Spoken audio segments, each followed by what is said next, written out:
Dünya miqyosida Xitoyning Sharqi Turkistondagi irqiy qirg'inchilikqa qarshi namoyishlar davomlashmoqda. Germaniyaning Nuremberg shahrida Dünya Uyg'ur qurultiyi va turk ommaviy tashkilotlari Xitoyning Uyg'urlarga elib berayotgan kishilik huquq tajovuzchiliklariga qarshi namoyish o'tkazdi. Shuning bilan birga Sharqi Janubiy Osiyodagi Indoneziyada musulmon jamoatlar Xitoyning Uyg'urlar qilayotgan zulm va bostirishlarga qarshi namoyish o'tkazdi.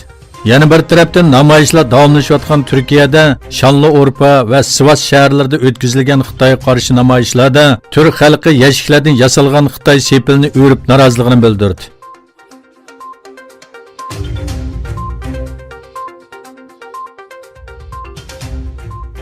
Xalqaro kechirim tashkiloti Xitoyning ishg'oli ostidagi Sharqi Turkistonda Uyg'urlarga elib berayotgan kishilik huquq tajovuzlariga norozilik bildirgan Mas'ud O'zilga o'xshash nurg'un insonga ehtiyojli ekanligini bildirdi. Mazkur tashkilotdan William Lee taratqullarining ziyoratini qabul qilganda O'zilning bu masalaga diqqat tortishining intayin muhim rol o'ynaganligini aytdi. Uyg'urlar qilinayotgan kishilik huquq tajovuzchiliklarining bugungi dunyodagi eng muhim krizislardan biri ekanligini ta'kidlagan Lee, Mas'ud O'zil kabi texnik ko'p kishiga ehtiyojimiz bor dedi. Angliya Arsenal komandasining a'zosi Mas'ud O'zil ommaviy taratqu hisobida e'lon qilgan uchurda Uyg'urlar qilinayotgan kishilik huquq tajovuzchiliklarini va buningga sukut qilayotgan musulmon dunyosini tanqid qilgan edi.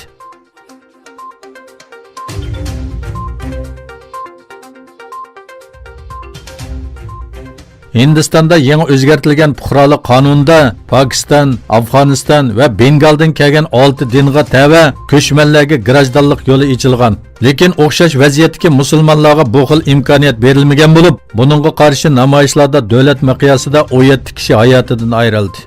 Saqchi doiralardan e'lon qilingan bayonotda juma kundan buyon oldini olish tadbirlari doirasida 600 dan ko'p kishining qo'lga ilinganligi bildirildi. Namoyishlar boshlangandan buyon 4 mingdan ortiq kishi qo'lga ilindi. Hindistonga 2014-yili 31 dekabrdan burun kirgan ko'chmanlarga grajdonlik huquqi berildigan, lekin o'xshash ahvoldan musulmonlarga bu xil huquq berilmagan qonunga qarshi namoyishlar davomlashmoqda.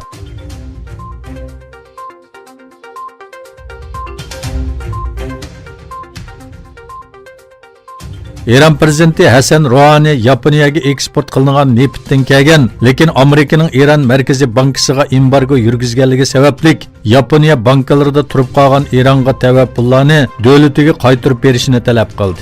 Yaponiya hukumatı va boshqa sohalarda faoliyat elib berayotgan yaponliklarning ikki davlat munosabatining taraqqiyoti uchun tirishchanlik ko'rsatishni talab qilgan Rouhani Yaponiya bankalarida turib qolgan pullarimizdan foydalanishimiz uchun tirishchanlik ko'rsatishini umid qilaman dedi.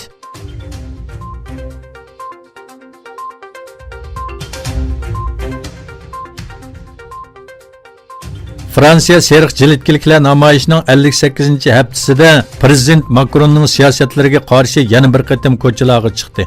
Macron hukumatining pensiya siyosatiga qarshi ish tashlash 5-dekabrdan buyon davomlashayotgan bo'lib, seriq jilitkiliklar Paris Bastiliya maydoniga yig'ilib bu harakatga qatnashdi. Lyon shahrida bo'lsa namoyishchilar cheklimiga qaramasdan shahar markazida faoliyat o'tkazdi.